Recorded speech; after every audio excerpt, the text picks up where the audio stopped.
funny stuff about light, but I tried to spread it out to the various meanings of light because light can be seen as both a verb and an adjective.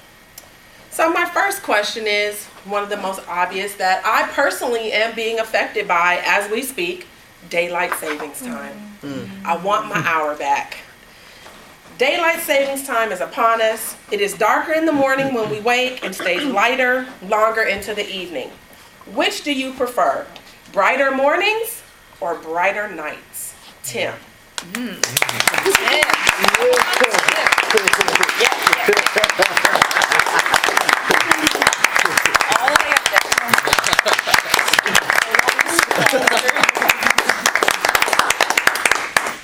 Well,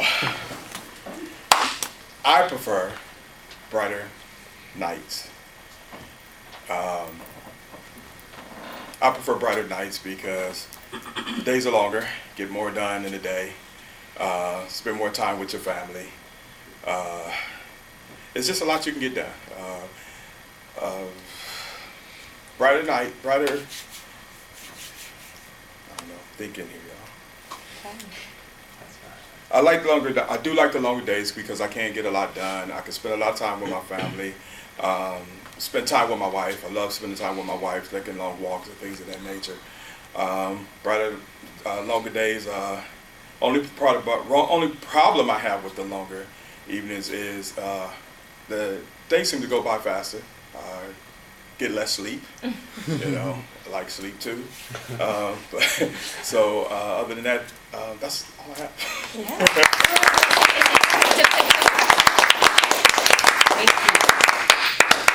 And my apologies. Would our timer please give the timing rules for table topics? For table topics, each speaker will have 1 to 2 minutes to respond. I will show green at 1 minute, yellow at 1.5 minutes, and red at 2 minutes with 30 seconds to qualify.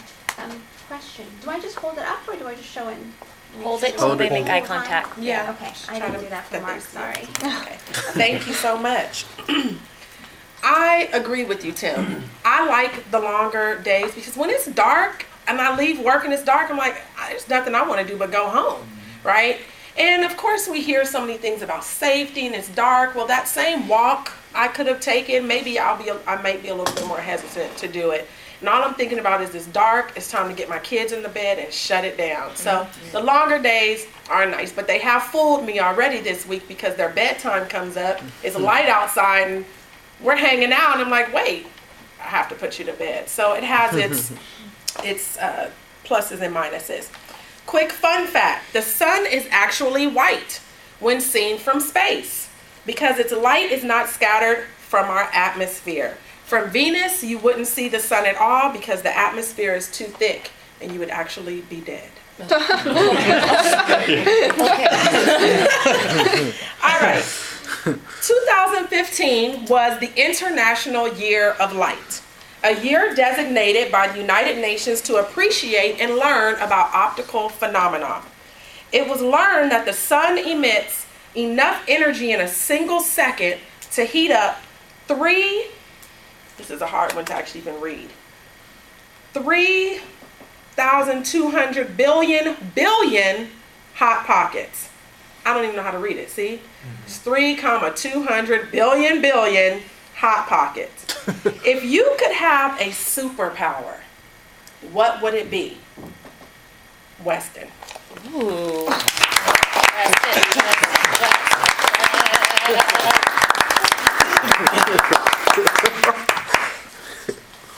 Okay, if I could have a superpower, what would it be? Let's go back to what you said before that and how the sun could heat up 3,000 billion hot pockets. Hot pockets are amazing. That's just sick. I heard that too. So if I could have any superpower, it would be to consume as much or as many hot pockets as I can. Yes. Or food in general, without gaining any weight. Oh, Yeah. wow. So that's an illuminating thought, right? That's funny. And that, or if I did have that special power, then I would be able to enjoy one of my favorite things ever, and that's eating out, eating junk food, having a drink, things like that. And for my body to metabolize it to the point where it doesn't affect me, then I feel like that would be not only a superhuman power, but I don't know, I would look better and feel better, and that's it.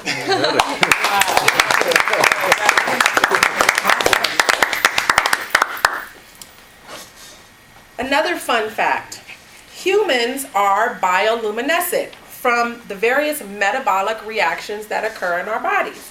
But our glow is actually 1,000 times weaker than the naked eye can register. And one of the things that, I'll admit, I didn't know why people kept putting the number sign in front of words for quite some time, hashtag. And when I read this one, it said hashtag human fail.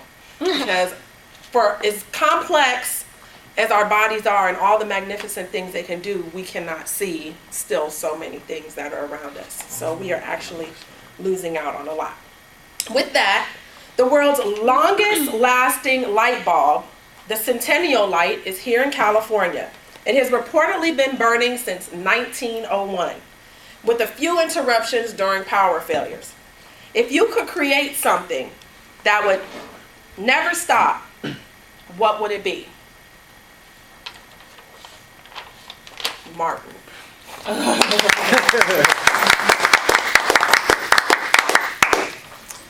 Thank you, Madam Table Topics Master, for that interesting question. I actually have heard of the Centennial light bulb, and I think it's actually an interesting story because it exemplifies the fact that back in the day, for some reason, people were able to create things that last so much longer. Now, in modern times, we have this culture, well, not culture, but the industry of, well, we want consumers to buy this in another 2 months or 3 months or another year, so we're gonna design it to fail and not last as long as we possibly could. So I think that's something interesting that I've thought about and I've heard about. If I had to design something that would last forever, I think that it would be some enhancement or some version of the human body.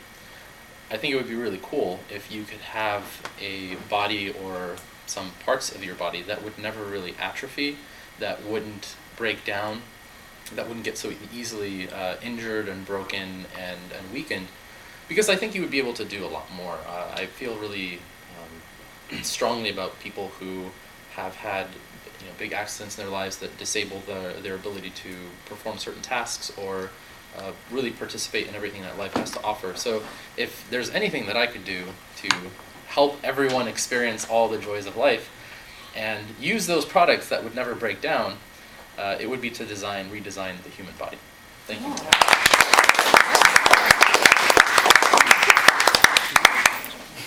Okay.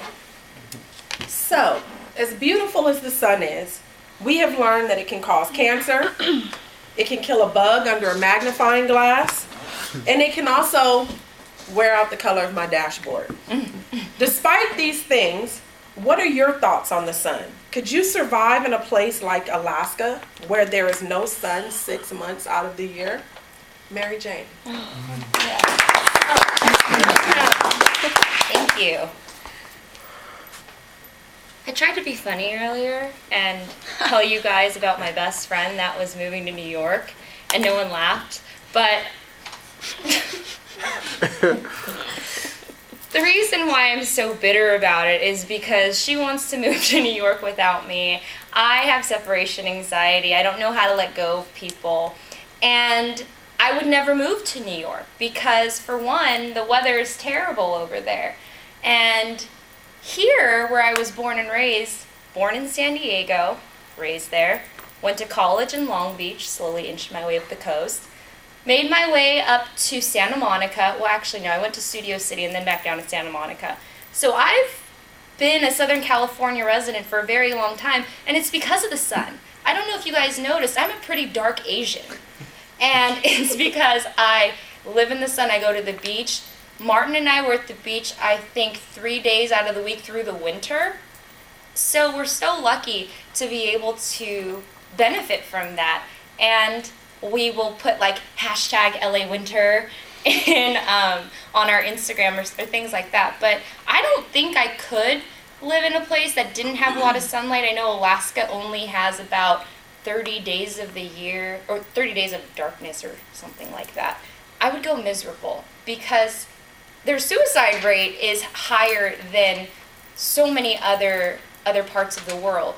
And that's why you have all these people moving here to LA, and that's why we pay so much for things, but that's why I would never go to New York. And now I'm ranting, but I see that my time is up.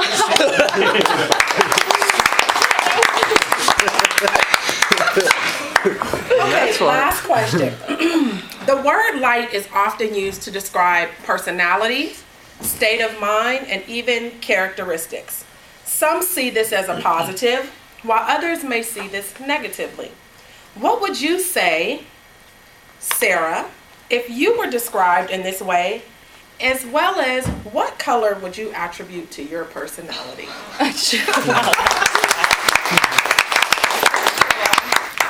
Great question. I feel like this has something to do with auras almost. So on personality, I think you can describe someone as very light and energetic, and then dark and kind of gloomy. And then you can really get into the depths of it and tap into like what color energy you're giving off. And I actually wanted to give a speech on this before, and it didn't quite work out, so now I'm going to talk about it. I was sitting by a fire with my friend, and the song Amber came on by 311, where it's like, oh, amber is the color of your energy. And I was like, oh, Ashley, what color is my energy? And she's like, like a burgundy. She's like, what color is my energy? And I think you're a bright green. And anyways, it has a lot to do with like where you're channeling your energy from. So I think that we illuminate a lot from within, and people can see some colors, some people don't, some people just take you, as you are, and maybe just like the physical energy that you give off. But I do think that there is a lot to say about personalities and colors that people present.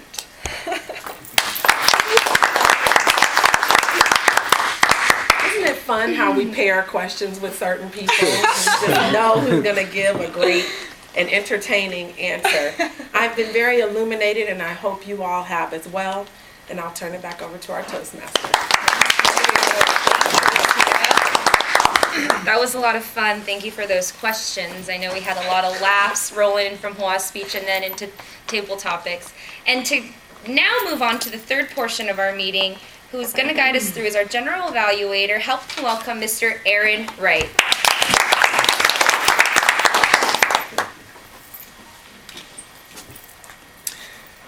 Everyone here has done a great job at really illuminating